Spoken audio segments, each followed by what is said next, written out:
Hi friends, இந்த வீடியோவில் சொல்லலாமா என்னென்னு எனக்கு தெரியல. ஆனால் என்னென்னு தெரியல, சொல்லணும்னு தோணுச்சுங்க. நான் வேலையெல்லாம் முடிச்சுட்டு ஃப்ரீயாக இருக்கிற டயத்தில் ஷார்ட்ஸோ வீடியோவோ பார்த்துட்ருப்பேன். அப்படி தான் ஒரு 2 நாளைக்கு முன்னாடி ஒரு ஷார்ட்ஸ் பார்த்தேங்க. அதாவது இந்த அவர் கூட பிரபலமானவர் தான் யூடியூப்பில். அப்பப்போ சப்ஜெக்ட் வீடியோ போடுவார், டான்ஸ் வீடியோ போடுவார். இடையில இந்த கிறுக்குத்தனமாக ஏதாவது டான்ஸில் ஏதாவது பண்ணிகிட்ருப்பார். அதுவுமே நல்லா ரசிக்கிறது மாதிரி தான் இருக்கும்.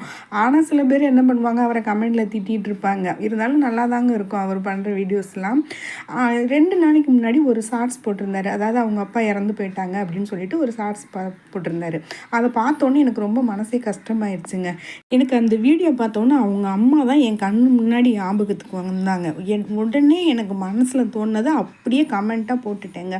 கிட்டத்தட்ட நான் போட்ட கமெண்ட்டுக்கு 3000 பேர் லைக் பண்ணியிருந்தாங்க, 60 பேர் ரிப்ளை பண்ணியிருந்தாங்கங்க. எனக்கு மனசுக்கு ரொம்ப நெகிழ்ச்சியாக இருந்தது. இருந்தாலும் என்னென்னு தெரியல, அந்த அம்மாவை நினச்சி மனசு ரொம்ப கஷ்டமாக இருந்ததுங்க.